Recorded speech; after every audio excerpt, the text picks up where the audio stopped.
If you've been on a long journey with back pain, it can really feel like you're searching for answers in the dark. My hope here is that we can shed a little light on things for you. We're going to gently peel back the layers on a very specific type of pain, just to bring some clarity and maybe a little bit of direction. So let's get started.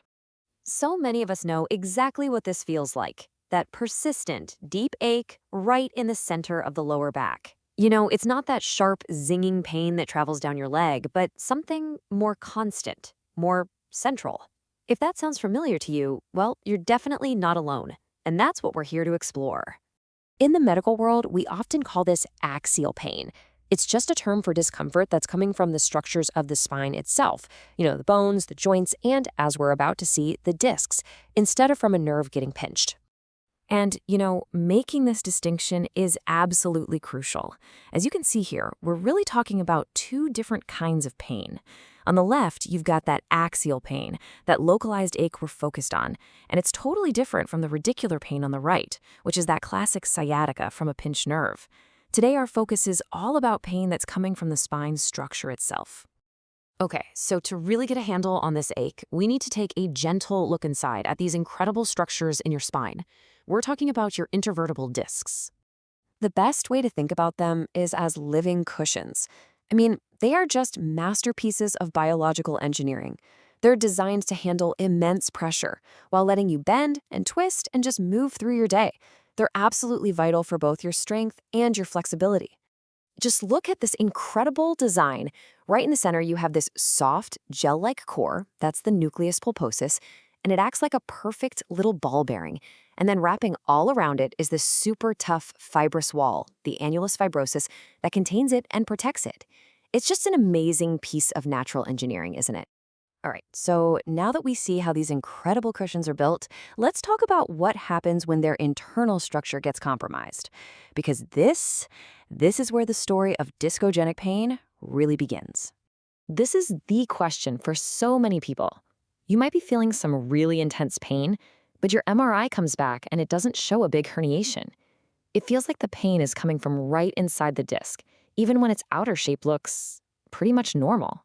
Well, this condition actually has a name. It's called internal disc disruption, or IDD for short. And what it means is that the problem isn't the outside shape of the disc, but a breakdown of its internal structure. And this really explains why it can be so tricky, so hard to diagnose with just standard imaging. Okay, this is where it all clicks into place. On the left, you see a healthy disc where the nerves are just on the outer wall where they're supposed to be. But now look at the right. With IDD, these tiny little internal tears can start to form. And the body, in its effort to heal, actually grows new, pain-sensitive nerve fibers deep into these cracks. And this effectively turns the disc itself into a pain generator.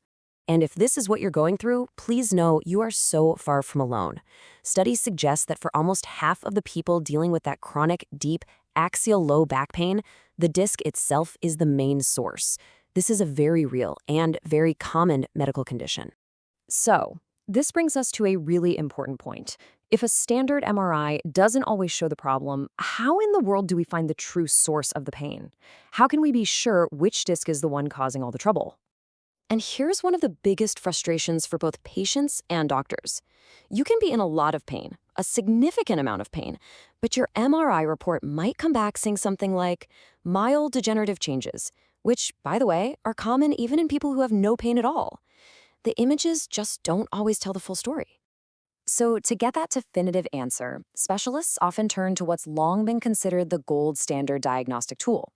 It's called provocative discography, and it's really best to think of it less as a test and more like a direct conversation with the disc we suspect is the problem.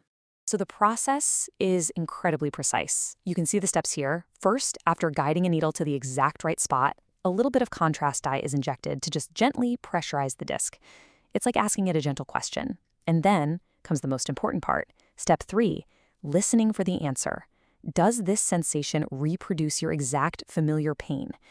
If the answer is yes, we call that concordant pain, and it's a huge clue that we found the source. This image gives you a sense of just how precise this whole thing is. It's a highly specialized procedure. Really, it's reserved for those complex cases where other tests just haven't given us the answers we need.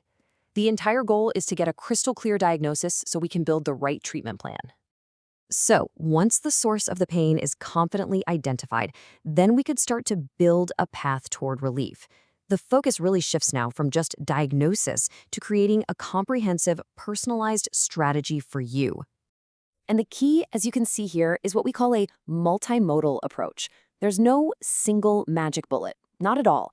Instead, true relief comes from combining all of these different elements, using physical therapy to build support, posture training to reduce strain, and even counseling to help manage the mental and emotional toll of pain. It's about treating the whole person, not just the disc. And listen, this isn't just a hopeful idea. It's completely backed up by clinical experience. The research is so clear on this. Your active participation in a comprehensive plan is what really leads to the best outcomes. And we're not just talking about less pain. We're talking about truly better function. And that right there, that is the ultimate goal. It's about moving beyond the pain. It's about improving your ability to do the things that you love, about reclaiming your quality of life. That is what a successful outcome truly looks like. So let's end with just a final thought. Now that you're armed with this new understanding, what's one small, manageable step you can take today? Maybe it's just writing down your symptoms in a little more detail, or maybe researching a physical therapist, or even just preparing a few questions for your next doctor's appointment. Remember, every single path to relief begins with one small step. Thank you for taking this one with us.